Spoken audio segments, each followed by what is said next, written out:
नमस्कार, आइए डालते हैं इस वक्त की खास खबरों पर नजर। मैं हूं आपके साथ मोहित कुमार। आप देख रहे हैं तेज इंडिया लाइव न्यूज। आइए आपको बता दें इस वक्त की खबर जनपद बिजनौर के थाना सिवारा क्षेत्र से, जहां विवाहिता की संदिग्ध परिस्थितियों में हुई मौत, परिजनों ने लगाया हत्या का आरोप। आपको बता दें 29 अप्रैल 2021 को हिंदू रीति रिवाज के साथ भोपाल सिंह ने अपनी पुत्री अरुणा कुमारी की विवाह थाना सिवारा क्षेत्र के ग्राम में देवेंद्र कुमार पुत्र कृष्णपाल सिंह के साथ किया था, लेकिन शादी के कुछ माह बाद ही ससुराल पक्ष दहेज के लिए लड़की को आए दिन प्रताड़ित करता था, जिसकी कई बार परिवार के लोगों द्वारा फैसला भी करा दिया गया था। लड़की के भाई भूपेंद्र सिंह ने जानकारी देते हुए बताया कि अज्ञात काल से सूचना मिली कि आपकी बहन की हत्या कर दी गई है। जब यह हम लोग गांव में पहुंचे तो घर पर कोई नहीं मिला। लड़की की मृत्यु अवस्था में पड़ी हुई मिली। लड़की के पिता भोपाल सिंह के द्वारा लड़की की हत्या की तहरीर स्थानीय पुलिस को देते हुए अपनी बेटी के हत्यारों को सख्त से सख्त कार्रवाई करने की मांग की है। देखते रहिए तेज इंडिया लाइव न्यूज। सिवारा से हमारे संवाददाता सुमित कुमार की रिपोर्ट। क्या मामला है? मामला जिनका दहेज का है, ये दहेज मांगते थे बार बार, और आए दिन 4 दिन में 10 दिन में हर दिन यही फ़ोन था कि इनको घर लेके दो, 6 बीघा ज़मीन दो, फिर कहीं 15 बीघा ज़मीन दो। फिर कुछ समय बाद बोला हमसे कि 10 लाख रुपए तो इसकी नौकरी लगी, रिश्वत के 15 लाख रुपए जा रहे हैं, 10 लाख तुम्हें हाथ देने पड़ेंगे। इन्होंने ये बोला बहुत बार, हमने ना किया तो पहले भी कई बार मारपीट कर चुके हैं। हमारे घर ये आदमी भी गए हैं 5-6 पहले भी हमारे घर कि ये ऐसा कर रही है वैसा कर रही है, उल्टा सीधा ही बोलना है इनको। मारा गया, मेरी बहन है, इसको फांसी दे के मारा गया। आज टाइम का नहीं मालूम है, आज मारा गया। शादी कब हुई थी? शादी 1 साल पहले हुई थी सर। क्या कोई विवाद चल रहा था? जी विवाद था, दहेज प्रथा का विवाद है। दहेज मांगते हैं 10 लाख रुपए और 15 बीघे ज़मीन मांगते हैं हमसे। डेली मारपीट करते हैं जी। बहुत बार इसमें थाने में शिकायत नहीं की, आपस में निपटा लेते थे, हम बैठ के बात कर लेते थे। अब लोग कहाँ हैं? अब ये पता नहीं, कोई घर पे नहीं है, सब फांसी देकर इसको मार के चले गए, सब फरार हो गए। दे दी आपने? हमने नहीं दी, वो पुलिस पहले ही पहुंच गई थी आ गई पुलिस? जी।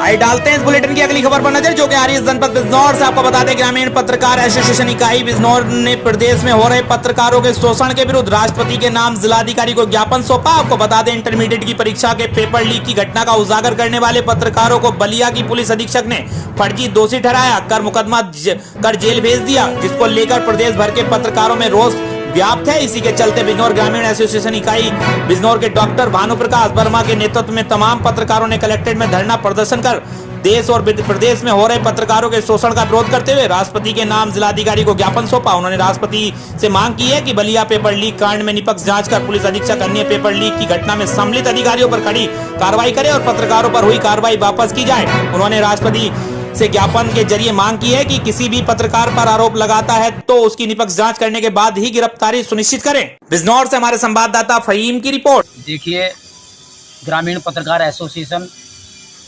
उत्तर प्रदेश इकाई जनपद बिजनौर के तत्वाधान में आज कलेक्ट्रेट परिसर में प्रदेश अध्यक्ष श्री सौरभ कुमार जी एवं कार्य समिति के दिशा निर्देशन में पूरे प्रदेश भर के जिला मुख्यालयों पर बलिया में पेपर लीक प्रकरण को लेकर वहां हमारे 3 सम्मानित साथियों को निर्दोष जेल भेजे जाने के संदर्भ में पूरे प्रदेश के पत्रकारों में विरोध है, गुस्सा है।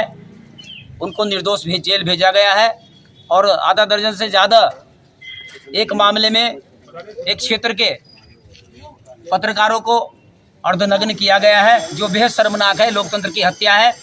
इसी बाबत यहाँ ग्रामीण पत्रकार एसोसिएशन इकाई जनपद बिजनौर के सभी सम्मानित साथी पदाधिकारी यहाँ इकट्ठा हुए, धरना दिया, प्रदर्शन किया।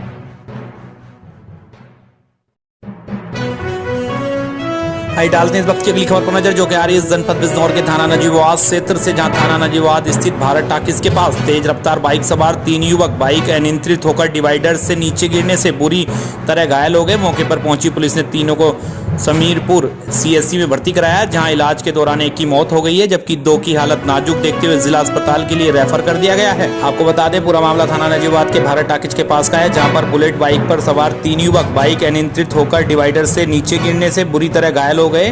तीनों घायल युवकों को पुलिस की मदद से सभी पूर्व सीएससी में भर्ती कराया गया है, जहां उपचार के दौरान एक की मौत हो गई है, जबकि 2 की हालत नाजुक देखते हुए जिला अस्पताल के लिए रेफर किया गया है। बताया जा रहा है कि तीनों बाइक सवार लगन रिश्ते में वापस अपने घर कोटद्वार लौट रहे थे। पुलिस ने सबका पंचनामा पर पोस्टमार्टम के लिए भेज दिया है। नजीबाबाद से हमारे संवाददाता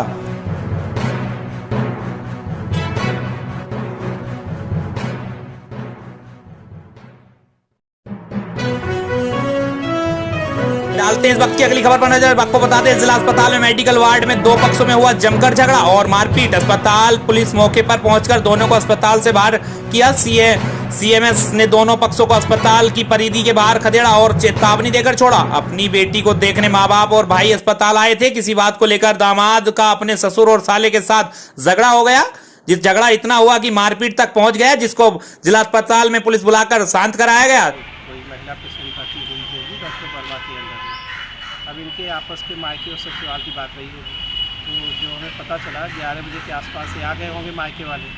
अब इनका आपस में कुछ चल रहा था, लेकिन अभी थोड़ी देर पहले बड़ा आक्रामक रूप ले लिया। आपस में मार पिटाई इन्होंने शुरू कर दी, ससुराल पक्ष ने और जो मायका पक्ष था। तो मुझे भी पता चला, मैं भाग के गया और सारा कुछ किया। तभी वहाँ पर डाटा डपटा निपटाया और सबको मैंने अस्पताल से बाहर करवा दिया और उनको इस चेतावनी के साथ दोबारा नहीं आओगे।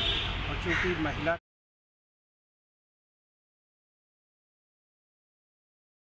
आइए डालते इस बुलेटिन की अगली खबर पर नजर, जो कि आ रही है जनपद बिजनौर के हल्दौर थाना क्षेत्र से, जहां आवारा पशुओं की दुर्दशा हो रही है खराब। कोई भी इस बारे में नहीं सोच रहा। गांव वाले जब तक गाय दूध देती है तब तक रखते हैं, दूध जब छोड़ देती है तो उसको आवारा करके छोड़ देते हैं। अब वह दर दर फिरते हैं। आपको बता दें मामला थाना हल्दौर क्षेत्र के गाँव शाहनगर का है, जहाँ के शिव मंदिर के पास एक गाय बीमारी के कारण तड़प रही थी। वहां मौके पर पहुंचे नरेंद्र सिंह अलावत ने गाय को देखा तो उसको बहुत ही तेज बुखार था और उसके पेट में दर्द भी था।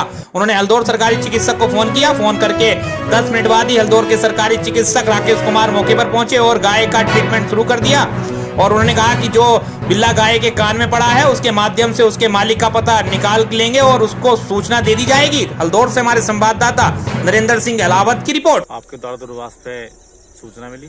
बहुत बढ़िया। अच्छा, इसको क्या बीमारी है? इसको फिलहाल फीवर है जी। अच्छा जी।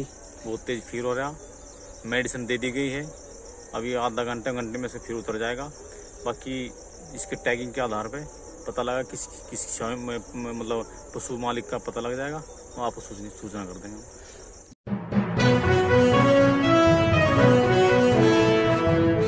आइए डालते हैं अगली खबर पर नजर, जो कि आ रही है जनपद बिजनौर के किरतपुर से, जहां ये 25 अप्रैल के बाद नगर में भी चलेगा बाबा का बुलडोजर। भारतीय जनता पार्टी के वरिष्ठ नेता सुभाष चंद्र शर्मा, अंकित रस्तोगी, डॉक्टर शिव प्रताप सिंह ने जिलाधिकारी उमेश मिश्रा को नगर में हो रहे अतिक्रमण एवं अवैध कॉलोनियों के विषय में जानकारी देते हुए 5 सूत्रीय प्रार्थना पत्र का ज्ञापन दिया है। जिला अधिकारी उमेश मिश्रा ने उनको आश्वासन देते हुए कहा कि 25 अप्रैल के बाद नगर में एसडीएम नजीबाबाद एवं स्थानीय प्रशासन के द्वारा अतिक्रमण एवं अवैध कॉलोनी पर बाबा का बुलडोजर चलेगा। किरतपुर से हमारे संवाददाता कपिल रस्तोगी की रिपोर्ट। डीएम साहब से मिले थे और हमने एक प्रार्थना पत्र भी उनको दिया कि किरतपुर में कुछ जगह ऐसी हैं जहां पर आम नागरिकों का निकलना दूभर, लेकिन चुनाव आचार संहिता और 12 तारीख के चुनाव परिणाम को लेकर डीएम साहब ने कहा कि आने वाले 25 अप्रैल से किरतपुर में अतिक्रमण अभियान को चलाया जाएगा। साथ ही बाबा का बुलडोजर साथ में होगा और अस्थायी अस्थायी सभी तरह के अतिक्रमण को रेलवे फाटक से नगीना चौराहे तक और स्टेशन चौराहा, बस स्टैंड से लेकर अंबेडकर मूर्ति तक और भोजपुर चौराहे पर जो लोगों ने रेत डाल के, बदरी डाल के, खोखे रख के अतिक्रमण किया है, उस सबको प्रशासन पूरी मुस्तैदी के साथ हटाने के लिए कार्यक्रम बनाया गया है और 25 अप्रैल से किरतपुर में बाबा का बुलडोजर चलेगा। धन्यवाद जानकारी के लिए।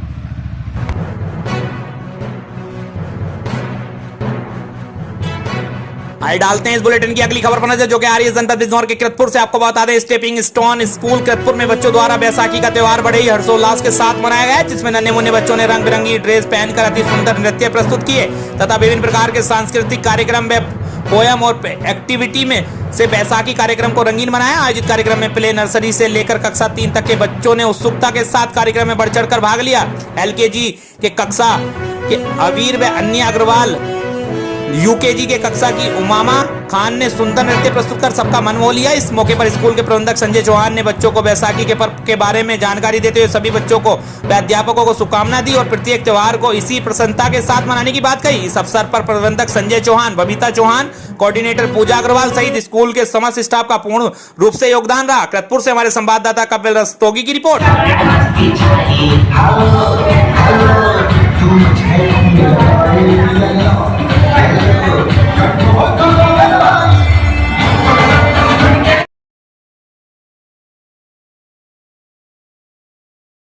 को बता दें इस वक्त की खबर जनपद मुजफ्फरनगर से। मुजफ्फरनगर में ग्रामीण पत्रकार एसोसिएशन के तत्वाधान में पत्रकारों के उत्पीड़न की बढ़ती घटनाओं को लेकर पत्रकारों ने एकजुटता दिखाई और बलिया में नकल माफियाओं के खिलाफ खबर लिखने पर 3 पत्रकारों को जेल भेजने के मामले को लेकर जनपद के पत्रकारों ने डीएम को राज्यपाल के नाम ज्ञापन दिया है। मुजफ्फरनगर जिला पंचायत सभागार में एकत्रित हुए पत्रकार नारेबाजी करते हुए जिलाधिकारी कार्यालय पहुंचे। ग्रामीण पत्रकार एसोसिएशन के जिलाध्यक्ष रोहतास कुमार वर्मा के नेतृत्व में जनपद के पत्रकार बुधवार सुबह जिला पंचायत सभागार पहुंचे तथा बैठकर बलिया कांड की कड़े शब्दों में निंदा की। वह इकट्ठा होकर नारेबाजी करते हुए डीएम कार्यालय पहुंचे। जिलाधिकारी चंद्रभूषण सिंह को राज्यपाल के नाम ज्ञापन सौंपा। एसोसिएशन के संरक्षक संजीव वर्मा, जिला महासचिव प्रदीप कौशिक ने बताया कि बलिया कांड की निष्पक्ष जांच, संबंधित माफियाओं और अफसरों पर कार्रवाई, पत्रकारों के उत्पीड़न पर रोक लगने के, अखबारों चैनलों में कार्य, पत्रकारों को शासन पर सूचीबद्ध करने, प्रेस मान्यता नियमावली में संशोधन करने, पत्रकार आयोग का गठन करने, पूरे प्रदेश में पत्रकारों पर किसी भी मामले में जांच के बिना गिरफ्तार न करने की मांग रखी। इस दौरान तरुणपाल, संजीव चौधरी, शरद गोयल, तस्लीम सलमानी, दीपक त्यागी और मलिक विपिन पवार, अमित शर्मा, अमजद कुरैशी, संजय गर्ग, अमजद काजी आदि पत्रकार उपस्थित रहे। मुजफ्फरनगर से संवाददाता निशार मलिक की रिपोर्ट।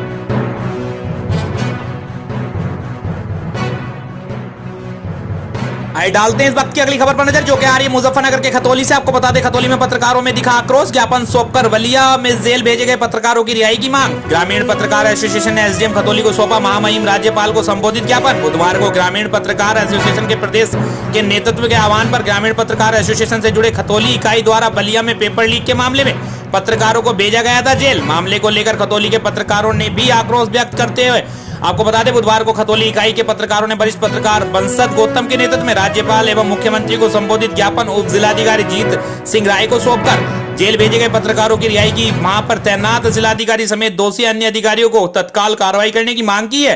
खतौली से संवाददाता निशार मलिक की रिपोर्ट। आज जो है ग्रामीण पत्रकार एसोसिएशन ने एसडीएम महोदय को आज तहसील में ज्ञापन दिया है। ज्ञापन का मकसद ये रहा, बलिया क्षेत्र में जो चौथा स्तंभ है पत्रकारों का, उन्होंने एक आवाज़ उठाई, सच्चाई सामने लाई।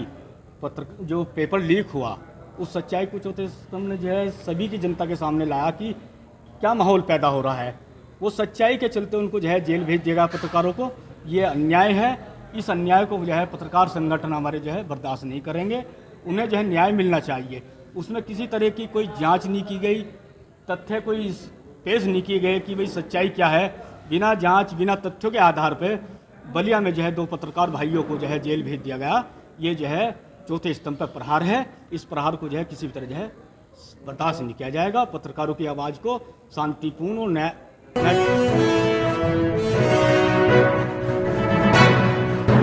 डालते हैं इस बुलेटिन की अगली खबर पर नजर, जो कि आ रही है गाजियाबाद से। गाजियाबाद में पिता व बेटों को गोली मारी। मोरटा गांव में कुत्ता भौंकने पर हुआ था विवाद। गोली मारने वाले 2 भाई गिरफ्तार। गाजियाबाद जिले के गांव मोरटा में कुत्ते भौंकने पर हुए विवाद में पिता व उसके 2 बेटों को गोली मार दी गई। तीनों को अस्पताल में भर्ती कराया गया। डॉक्टरों के अनुसार हालत खतरे से बाहर है। पुलिस ने इस मामले में 2 लोगों को गिरफ्तार किया है। यह घटनाक्रम सोमवार देर रात मधुबन बापूधाम थाना क्षेत्र के गांव मोरटा में सुशील गोवंश पालन करते हैं। सुशील मूल रूप से विजयनगर के रहने वाले हैं। 4 दिन पहले उनका सदरपुर गांव निवासी सत्यम और शिवम से विवाद हुआ था। विवाद की वजह से कुत्ते के भौंकने को लेकर थी। उक्त वक्त संभ्रांत नागरिकों ने दोनों पक्षों को बैठाकर विवाद शांत करा दी। फिर सोमवार रात फिर से दोनों पक्षों में विवाद हुआ। आरोप है कि इस दौरान शिवम व सत्यम ने सुशील व उनके बेटों अरुण और तरुण को गोली मार दी। सुशील की कमर में गोली लगी, जबकि दोनों बेटों के पेट को छूती हुई गोली निकल गई। तीनों घायलों को संजय नगर के संयुक्त अस्पताल में एडमिट कराया।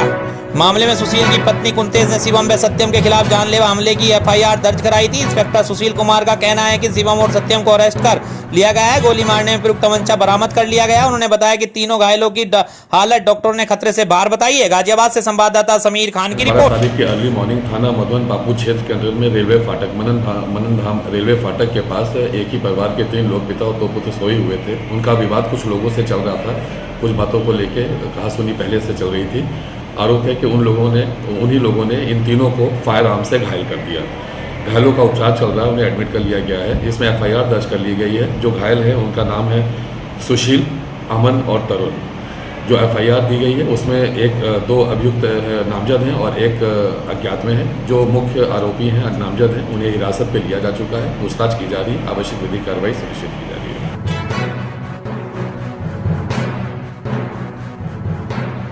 आइए डालते हैं इस वक्त की अगली खबर पर नजर, जो कि आ रही है जनपद गाजियाबाद से, जहां धर्म विशेष को लेकर विवादित बयान देने वाले पुलकित महाराज को साहिबाबाद पुलिस ने गिरफ्तार कर जेल भेजा। शालीमार गार्डन में रहने वाले पुलकित महाराज ने 4 दिन पहले दिया था विवादित बयान, जिसको वीडियो सोशल मीडिया पर हुआ था जमकर वायरल होने के बाद एसपी सिटी के आदेश पर साहिबाबाद थाने में हुआ था मुकदमा दर्ज और पुलिस ने अब जेल भेज दिया है। गाजियाबाद से संवाददाता समीर खान की। बिना बात की चिल्लाते हैं, इतनी जोर से चिल्लाते हैं, अल्लाह बहरा हो गया हो। तुम्हारा अल्लाह बहरा हो गया है क्या? कौन है अल्लाह? कहाँ है अल्लाह? किसने देखा अल्लाह को? अब मैं चाहता हूं अगर इन्हें डर है तो डर के मारे हिंदू बन जाओ। मोहम्मद गजनबी मरा नहीं है, इनमें से ही एक है। ये लोग आतंकवादी हैं, ये लोग टेररिस्ट हैं। और मैं आज भगवावादियों से कहता हूं जो भगवा पहनते हैं, अब जरूरत है आतंकवाद बनने की। आतंकी बन जाओ। इनकी भाषा इन्हीं की जवान से दो, गोलियों से दे, बंदूक से दो, तो आतंकवादी बनिए। उपरोक्त वायरल वीडियो का त्वरित संज्ञान लेते हुए थानाध्यक्ष साहिबाबाद जनपद गाजियाबाद को इसमें अभियोग पंजीकृत करने के लिए आवश्यक निर्देश दे दिए गए हैं एवं आगे की आवश्यक वैधानिक कार्रवाई सुनिश्चित करी जा रही है।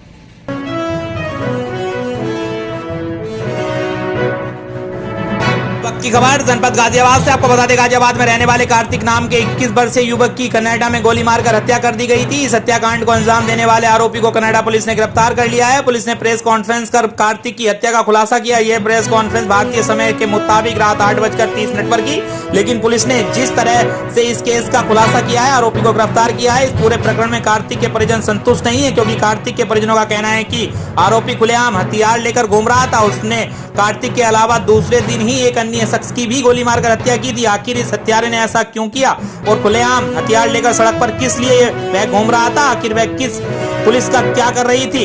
क्योंकि जिस तरह से 2 दिन के अंदर 2 बेगुनाह लोगों को उस हत्यारे ने गोली मारकर मौत के घाट उतारा, निश्चित तौर पर यह एक टेररिस्ट की तरह इन दोनों हत्याकांडों को अंजाम दिया गया और पुलिस सोती रही। बड़ी बात यह है कि पुलिस का कहना है कि अभी तक आरोपी का कोई आपराधिक इतिहास भी नहीं मिला। पुलिस ने प्रेस कॉन्फ्रेंस के दौरान वहां पत्रकारों को बताया कि कार्तिक मेट्रो स्टेशन से के ठीक सामने था। इसी बीच रिचर्ड ने उसे रोका और गोलियों से दाग दी। कार्तिक के परिजनों का कहना है कि भले ही पुलिस ने इस हत्याकांड का खुलासा कर दिया हो, आरोपी को गिरफ्तार किया हो, लेकिन कार्तिक की हत्या करने की वजह साफ नहीं बताई गई, इसीलिए इस हत्याकांड के खुलासे से वह संतुष्ट नहीं है। गाजियाबाद से संवाददाता समीर खान की रिपोर्ट। ये सेटिस्फेक्शन तो मिली कि जिसने उसको मारा है वो पकड़ा गया है, बट अभी भी बहुत सारी चीज़ें ऐसी हैं जो पुलिस ने हमें नहीं बताई हैं और उसकी कारण क्या था। सबसे बड़ी बात, क्यों मारा उसने? पुलिस अभी तक 2 दिन में गिरफ्तारी के बाद ये भी नहीं पता कर पाई कि कारण क्या था।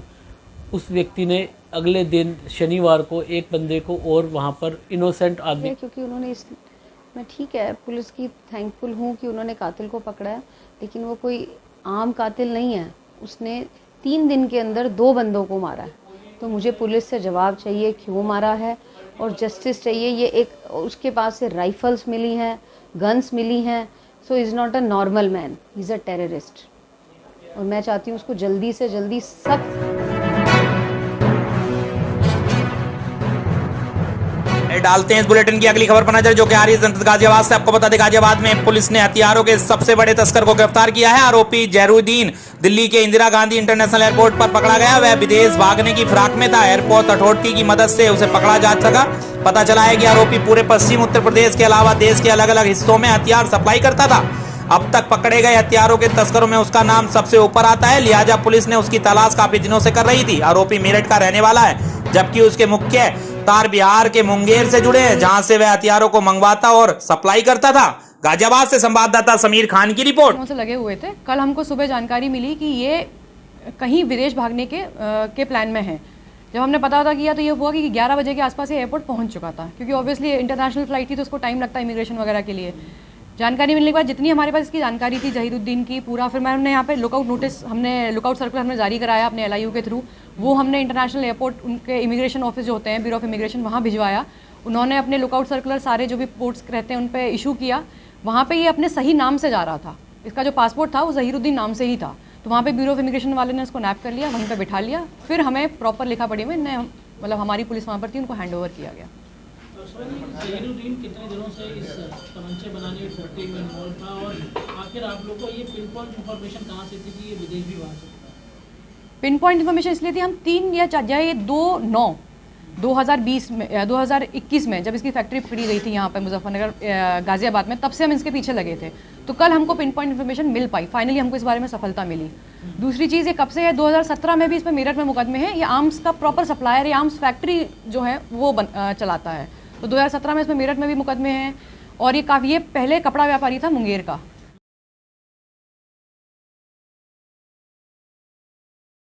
डालते अगली खबर जो कि आ रही है जनपद गाजियाबाद से। आपको बता दें, गाजियाबाद में चलती गाड़ी में लगी आग। मोहन नगर रोड पर साईं उपवन के सामने लगी आग। सड़क पर चलते पिकअप गाड़ी में लगी आग। आग लगने से गाड़ी में रखा सामान जलकर हुआ राख। फायर ब्रिगेड की गाड़ी ने मौके पर पहुंचकर बुझाई आग। गाजियाबाद से संवाददाता समीर खान की रिपोर्ट। शॉर्ट सर्किट की वजह जो भी हुआ है आग लगी है। अच्छा, तो लगभग इसमें क्या माल था और कितने रुपए का? गत्ते का माल था सर, बाकी माल सर भाई को पता है, वही आपके अंदाजे से कितने रुपए का होगा? इसमें लगभग सर अंदाजन से कम 20,000 रुपए का माल था। और इसमें हमें लगभग 4 बजे मिली इस सूचना के आधार पर तुरंत एक फायर टेंडर अग्निशमन कार्य के यूनिट के साथ निकला, और ये घटना हिंडन मेट्रो के पास स्थित साईं मंदिर के अपोजिट में है, और अग्निशमन का कार्य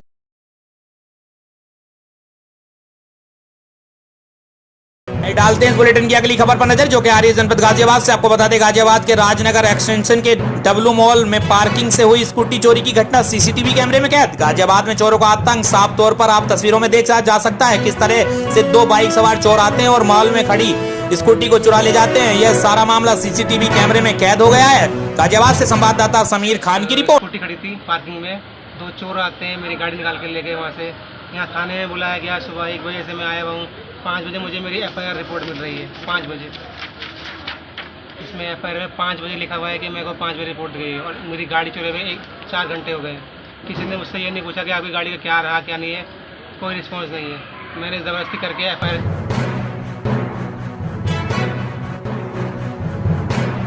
डालते इस बुलेटिन की अगली खबर पर नजर जो कि आ रही है जनपद गाजियाबाद से। आपको बता दें, गाजियाबाद की स्वाट टीम प्रभारी अब्दुल रहमान सिद्दीकी के नेतृत्व में एक बड़े गांजे की खेप ले जा रहे गिरीश और राहुल को गिरफ्तार करने में सफलता हासिल की है, जिनके कब्जे से लगभग 175 किलो नाजायज गांजा बरामद हुआ है, जिसकी कीमत मार्केट में लगभग 12 लाख रुपए। एक कंटेनर भी इन लोगों से बरामद किया गया है। वहीं इस पूरे प्रकरण में सत्येंद्र नामक व्यक्ति अभी फरार चल रहा है। तीनों के अपराधी अलीगढ़ जिले के रहने वाले हैं। पूछताछ में अभियुक्तों ने बताया कि यह लोग उड़ीसा के विशाखापट्टनम से गांजा लेकर आते थे और इस गांजे की खेप ऊपर कबाड़े का माल रखकर लिया करते थे, जिसके लिए पुलिस को इसके बारे में न पता लगे, और गांजा रखने के बाद अपने फोन नंबर को बंद कर लिया करते थे। जब डिलीवरी करनी होती थी, मोबाइल फोन करके सप्लायर को फोन करके सप्लाई किया करते थे। यह सारा माल भी गाजियाबाद में डिलीवरी करने के लिए लाया जा रहा था। बताते चले, गाजियाबाद में स्वाट टीम प्रभारी अब्दुल रहमान के द्वारा यह कोई नया खुलासा नहीं है। इससे पहले भी बड़े बड़े खुलासे गाजियाबाद में मात्र कुछ महीने के अंदर करे जा चुके हैं। गाजियाबाद से संवाददाता समीर खान की रिपोर्ट। पता नहीं कि कैंटर में बोरियों के नीचे ने गांजा छुपा रखा था। ये लोग उड़ीसा, विशाखापट्टनम, जो ये मेनली जहाँ पे ज़्यादा इसका सप्लाई मिलता है, वहाँ से सप्लाई लाते थे और यहाँ पे अलग अलग उनको डिस्ट्रीब्यूट करते थे। इनके पास से हमें 175 किलो करीबन गांजा बरामद हुआ है और एक कैंटर मिला है।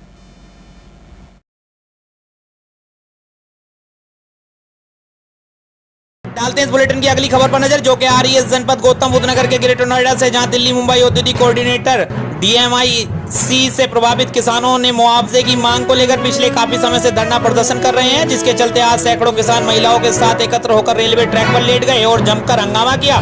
वहीं मौके पर मौजूद पुलिसकर्मियों के द्वारा किसानों को समझाने में जुटी हुई है। वहीं किसानों के रेलवे ट्रैक पर बैठे थे, तभी एक्सप्रेस ट्रेन आ गई। गनीमत यह रही कि किसी किसान के साथ कोई दुर्घटना नहीं घटी, समय से रेलवे ट्रैक से हटा दिए गए थे, वरना बड़ा हादसा हो सकता था। किसानों का कहना है कि ग्रेटर नोएडा प्राधिकरण द्वारा DMIC और DFCC जैसी परियोजनाओं के लिए प्राधिकरण द्वारा उनकी जमीन ले ली गई थी। ग्रेटर नोएडा प्राधिकरण द्वारा उनके परिवारों से ले ली गई जमीन का उचित मुआवजा नहीं मिला और ना ही परिवार के किसी सदस्य को नौकरी मिली। इस धरना प्रदर्शन में आज महिलाओं ने भी बढ़ चढ़कर हिस्सा लिया और सरकार के खिलाफ जमकर की नारेबाजी।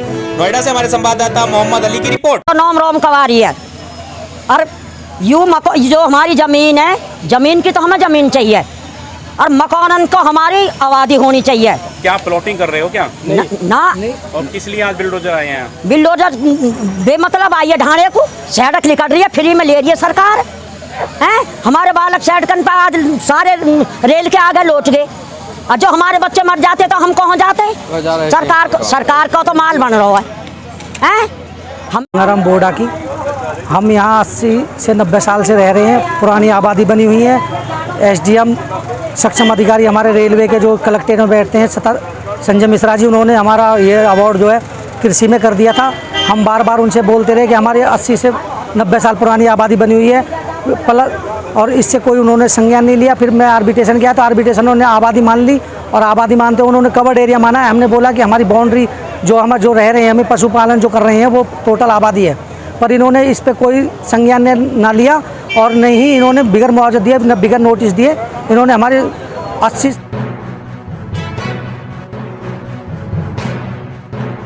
आइए डालते हैं इस बुलेटिन की अगली खबर पर नजर, जो कि आ रही उत्तराखंड के जनपद हरिद्वार से। आपको बता दें, धर्मनगरी हरिद्वार में भूमाफियाओं में मचा हाहाकार, प्रशासन का फिर चला चाबुक। अवैध निर्माण कार्य होंगे सील। रोशनाबाद, नवोदय नगर हो या फिर सुमन नगर, किसी को भी नहीं जाएगा बक्सा।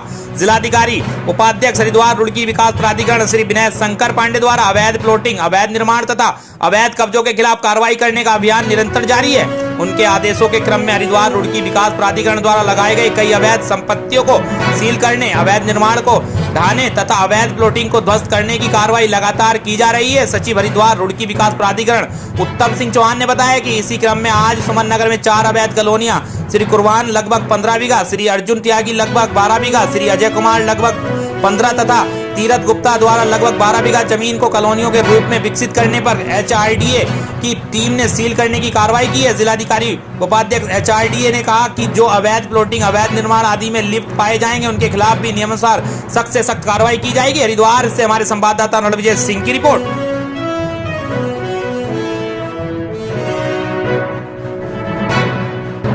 आइए डालते इस वक्त की अगली खबर पर नजर, जो कि आ रही है जनपद हरिद्वार से। आपको बता दें, हरिद्वार में प्रदेश के वित्त मंत्री प्रेमचंद अग्रवाल ने विधानसभा स्थित कार्यालय में भारत सरकार के नियंत्रक एवं महालेख परीक्षक में संबंधित उच्च अधिकारियों से शिष्टाचार भेंट की। टीम के लीडर के रूप में डिप्टी CAG संध्या शुक्ला ने लेखा परीक्षा से संबंधित गतिविधियों के संबंध में वित्त मंत्री प्रेमचंद अग्रवाल को जानकारी दी। बैठक में राजकोषीय एवं वित्तीय अनुशासन एवं प्रबंधन पर विस्तार से चर्चा की गई। चर्चा के दौरान जानकारी दी गई कि उत्तराखंड IFMS सिस्टम अन्य राज्यों की तुलना बेहतर कार्य कर रहा है। इसके माध्यम से DBT प्रणाली को कारगर ढंग से संचालित किया जा रहा है। वित्त मंत्री प्रेमचंद अग्रवाल ने कहा कि उत्तराखंड में आय के साधन सीमित हैं, इसलिए वित्तीय प्रतिपादन पर विशेष ध्यान दिया जाए और वित्तीय व्यवस्था संबंधित उपाय को लागू किया जाए।